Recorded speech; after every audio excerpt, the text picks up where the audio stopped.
It's a great day wherever you are. It's a great day here. There's a place up in the mountains of Virginia called the Homestead, and you call up to try to find out what the weather is. And they always say it's a beautiful day at the Homestead. It can be pouring rain, it can be snowing, it can be thunders, but it's always a beautiful day. So it's a beautiful day wherever you are. Well, the federal government has developed protective guidelines for hazards such as radon, asbestos, and lead paint.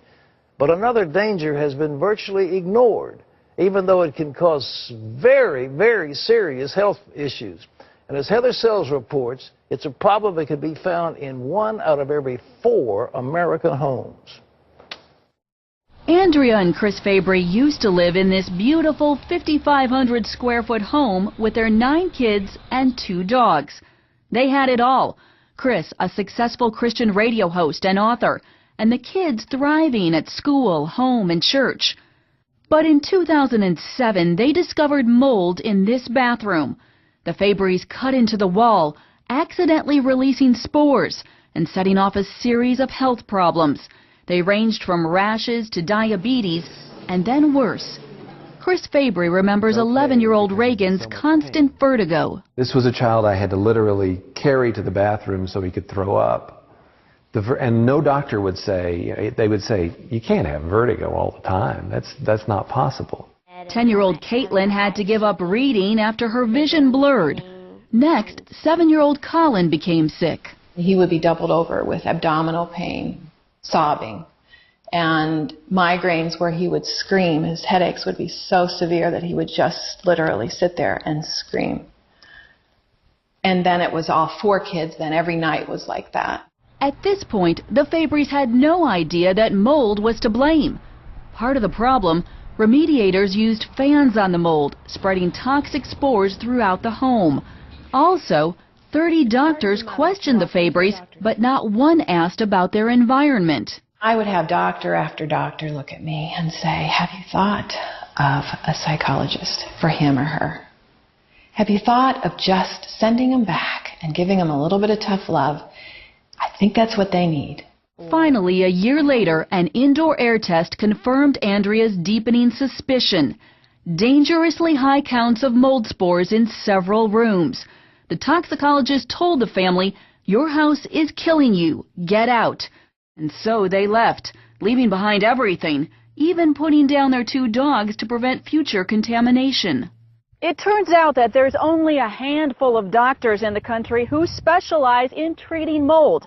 And so the Fabrys decided to move to Arizona to seek the help of Dr. Michael Gray, who specializes in treating mold and practices in rural Benson, just south of Tucson. The Fabrys have had a pattern of illness that reflects what we've been seeing with other patients. Gray says urine tests confirmed high levels of toxins in all 11 family members. But he doesn't blame their doctors. He blames the medical system.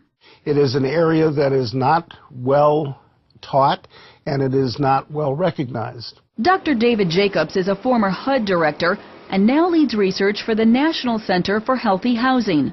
We are still struggling to understand, which species of mold produce which specific health outcomes. Jacobs estimates that up to 25% of U.S. homes have a mold problem. It's a recognized hazard going all the way back to Bible times. In Leviticus 14, the Lord commands Moses and Aaron to follow up on mold complaints. The priest must go in and check it. He must look carefully at the mold that is on the walls. Today, the World Health Organization says exposure to toxic mold can hurt the cardiovascular and pulmonary systems and even lead to death. The Department of Defense calls one type of mold proven lethal agents in warfare. A lengthy report cites symptoms including vomiting, bleeding, shock, and rapid death. These substances that we're talking about include amongst them the most toxic substances known to humankind that are naturally occurring in the environment. And because we use them for chemical warfare, we need to know how to protect our troops. But the EPA's website has just one paragraph on how mold can cause health problems. It emphasizes allergies and concludes research is ongoing. The trouble, says Jacobs, is Congress has failed to make mold a priority. There is no uniform training curricula that's out there that all the states can use and adapt. We do have that for lead and for radon. We're breeding mold right now. It's not whether or not there's mold in your home. It's just whether or not there's unsafe levels of mold in your home. David Collier's company cleans up mold. The key, he says, is keeping your home dry. There's a lot of opportunity for water to drip inside here. And it's a dark area. Areas to watch for: leaking pipes under sinks, water coming in around windows, and unventilated bathrooms. For the Fabrys, it's unknown if their Colorado home will ever be livable again. For now, they are simply trying to recover. The goal: healthy eating and avoiding public places which trigger newfound chemical sensitivities. Inspired to share what they've learned, Andrea is chronicling their journey on the web. We as people living in our homes don't know this. And I think we're going to wake up. I think it's coming, just like lead poisoning, tobacco. I want to get to the redemption side of this, but first tell me. Chris Fabry is hosting his radio show in a makeshift studio in their rental home. Off air, he tackles mounting medical bills that insurance won't cover and is getting Reagan back on track with his new baseball team. We're together. My wife and I are closer than we've ever been. We have been able to go through this kind of tornado of the emotion, the roller coaster of the emotions and the loss, all of our stuff, and the dogs, and the illnesses of the kids. And we've really seen God work in all of that. It's a long road to full recovery for the Fabrys, but they're armed with the grace of God and now a better knowledge of what they're dealing with. That will help them recover and possibly wake more people up to the dangers of mold. Reporting in Arizona, Heather Sells, CBN News.